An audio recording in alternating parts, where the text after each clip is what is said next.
How's it going, guys? ZDEyE here. So, as The Last of Us Part 2 moves ever closer, our minds are left to speculate what is it to come.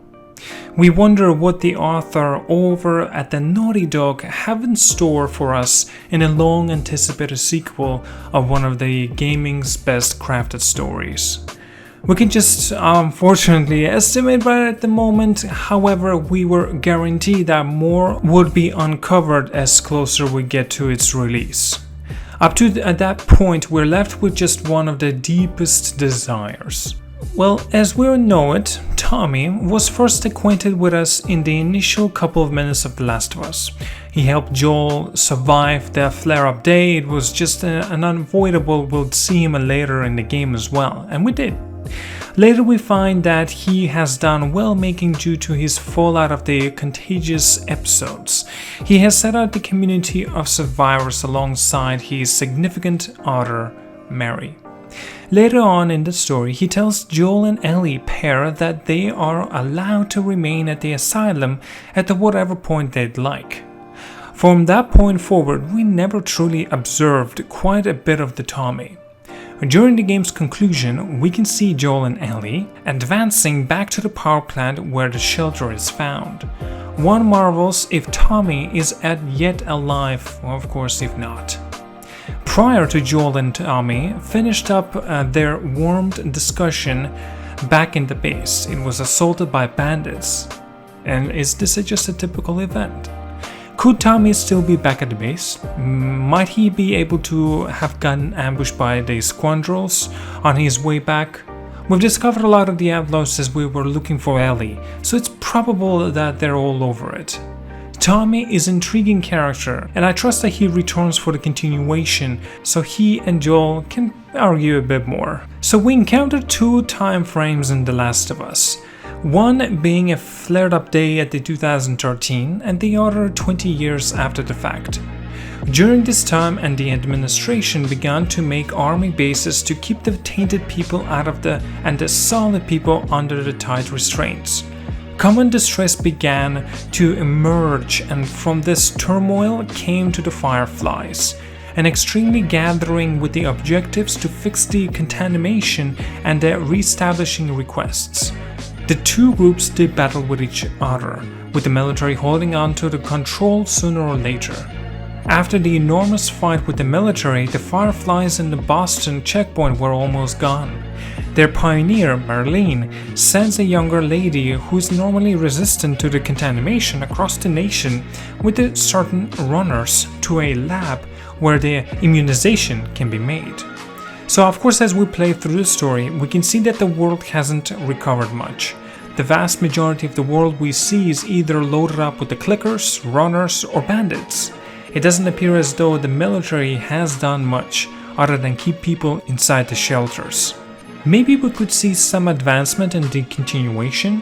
Has the administration begun to reinsert itself into the surrendered dominance? Have more gathered been framed across the nation? Of course, I'm curious to check whether the world is still there in the similar ship as we left it on our new adventure. The Last of Us had a truly straightforward crafting framework, one that unmistakably shone all of our required the appropriate on the screen. Sooner or later, you could even retain them dependent on how often you use things. So of course, notwithstanding when crafting something, the game did not stop. You could stow away and craft a smoke bomb and use it 2 seconds after the fact of the off chance you'd expect to. A few supplies were restricted as well, so you needed to choose what you needed to craft for your present circumstances. Crafting was straightforward and pretty simple. So in our lone expectations is that Naughty Dog includes progressively craftable articles. In any case, if the framework continues as before, it wouldn't be quite a bit of a setback.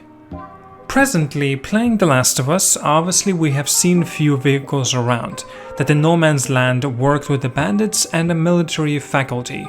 The main thing we'd had an option to assume responsibility for that even approaches a vehicle was ZDEyE. While Joel and Ellie had an option to verify a vehicle, the player was always unable to drive it. Naughty Dog has never avoided the extraordinary vehicle's pursuits or a speeding getaway, as found in the Uncharted arrangement as an example. It could make more intriguing scenes, for example, driving moderate enough that the clickers can't hear you drive, or driving through the murkiness and keeping away from the foes. Perhaps we will get an opportunity to cut down some clickers or outlaws as we speed across the nation. As The Last of Us DLC, Left Behind, gave us a perspective of Ellie's life before she met Joel. It is great to see Joel's life before gathering Ellie, perhaps a couple of years prior, when he was sneaking with Tess or with Tommy back in Boston. The Left Behind DLC was extraordinary and made us take a gander at Ellie in a more extensive view. We've seen that she has lost people near her previous and truly identifies with Joel. There's a 20-year range of time that is loaded up with the stories that Joel may have.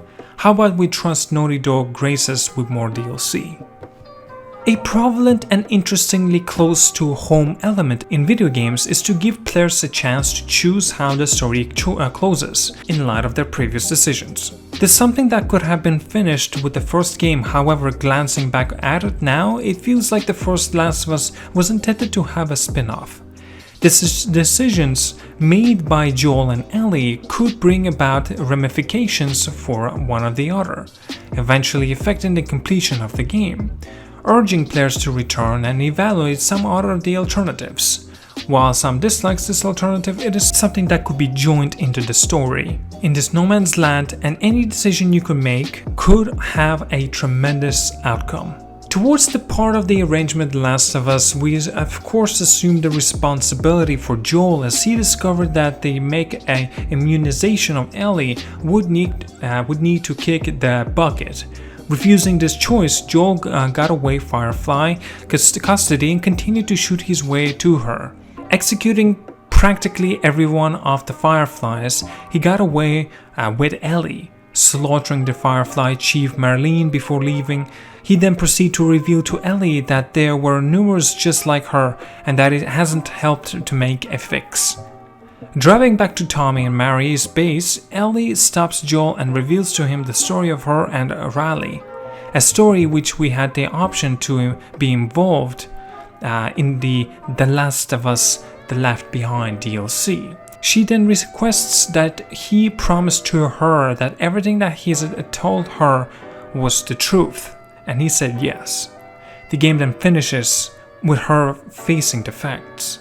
Presently, suppose Ellie realizes that occur, that she discovers that Joel has done, that he relinquished the conceivability of the world's just trust as a reluctant to save her. How might she feel? How might you feel in that circumstances? Imagine the scenario in which Ellie learns reality and throws Joel away from her. Could the continuation present a substantially more warmed and broken Ellie and Joel? So back in February 2018, quite a long time ago, Neil Druckmann conveyed a tweet that highlighted a dog in what resembled to be moving catch gear, alongside a hashtag Year of the Dog. From that point forwards, fans have been guessing that this really implies, as such that most accepting that the part 2 will include a canine friend that will tail you on your adventure. Could this simply imply that a dog could be joining into the battle? Something that first The Last of Us battled with was the assorted battles. The expansion dogs, which could stick, rush and encompass the player, could turn a warm welcome as well, in my opinion. Well, tell me down in the comments, did I miss anything that you perhaps would like to know as well? I'm going to let you go now. Thank you so much for watching, like and subscribe as always, and have a good one.